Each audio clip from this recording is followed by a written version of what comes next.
Assalamualaikum warahmatullahi wabarakatuh. My name is Siti Nofitra binti Saimi. My matric number 271028. So today I would like to talk about introduction about warehouse.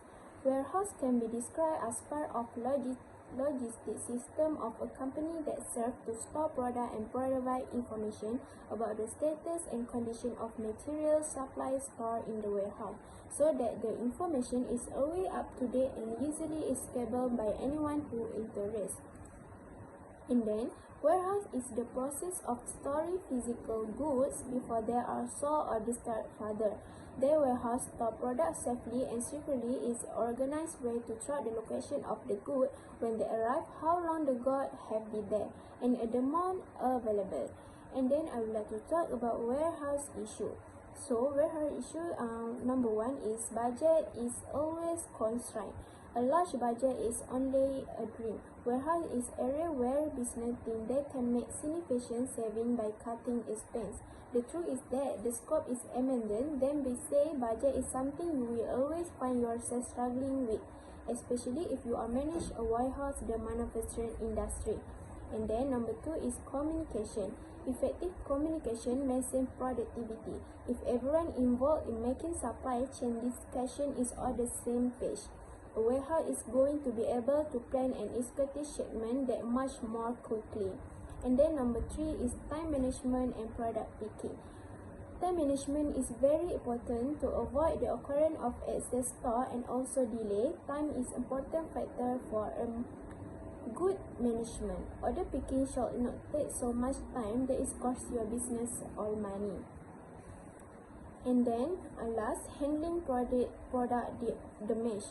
Rock safely netting, pallet rock, column protector, acknowledgement, conveyors, low clearance, warning bar, and safeguarding are also important to install to protect both product and people.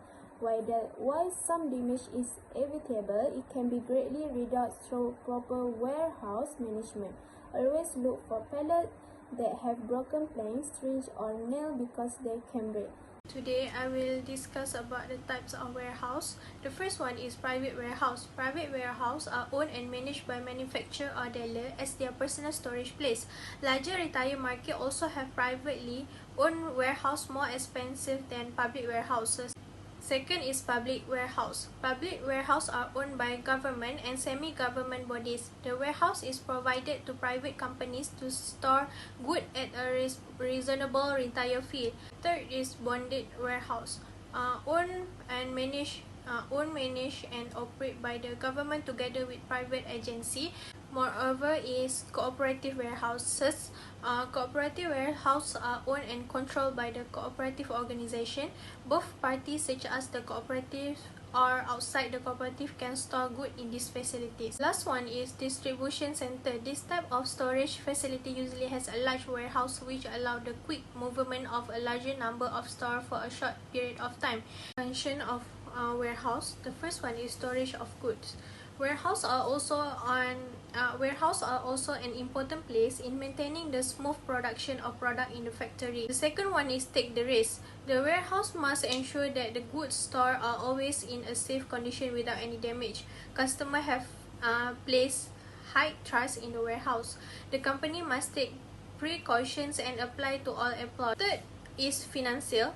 This is known as loans made by financial institution to larger company, manufacturer, and so on. Next is grading and packaging. They are done in accordance with the request of the manufacturer, wholesaler, or importer of goods. In large warehouse, they also offer grading and packaging to customers. Last one is price stabilization. Warehouse also act to ensure a constant and continuous supply of goods in the market. This is important to meet the demand from the public for a product. For example, is that if a company offers key accessory, they can store them first in the warehouse and sell them when it's winter. This way, they will be able to maintain consistent stock level.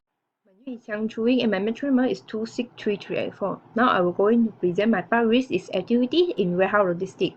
There are 7 main activity in warehouse logistics, which is receiving, put away, picking, packing, dispatching, return, and value adding.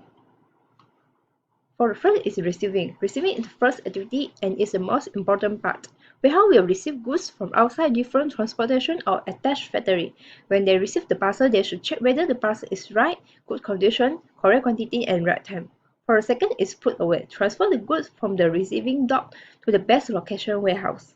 Before they put away, they have to scan the barcode. If the goods have no barcode, they have to key in manually to identify the goods. They have many benefits for them to put the goods at optimal location. For the third is picking. They have two types of picking, which is primary and secondary. For the first picking goods, but in some cases, the first picking is straight away to storage, cache, or packing area to finalize, commission, and dispatch. For the second type, secondary, this is the second time to pick goods because some of the primary picks need secondary picking process, especially pick goods have to allocate to bunch of order or single order through sorting process or system.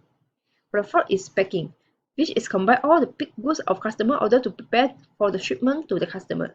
They also have 5 rules to successful picking, such as packaging must be light as it can to decrease the weight and it can minimize the packaging cost.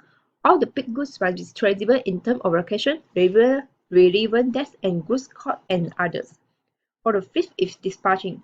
Dispatching is operation ability of a manager become the key point in the dispatching activity. They have to manage all the goods must be depart just in time and truck can load. Forecast the departure very accurate. For the sixth is return. It's the past most of the company will ignore and some of the company will mention they have no return after purchase because return is a very complex part and many of the company their return volume are increased year by year.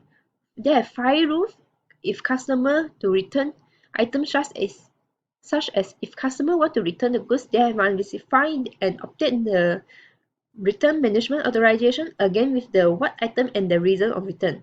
The customer must show the invoice, document, and the return must be traceable in others. For the seventh is value adding.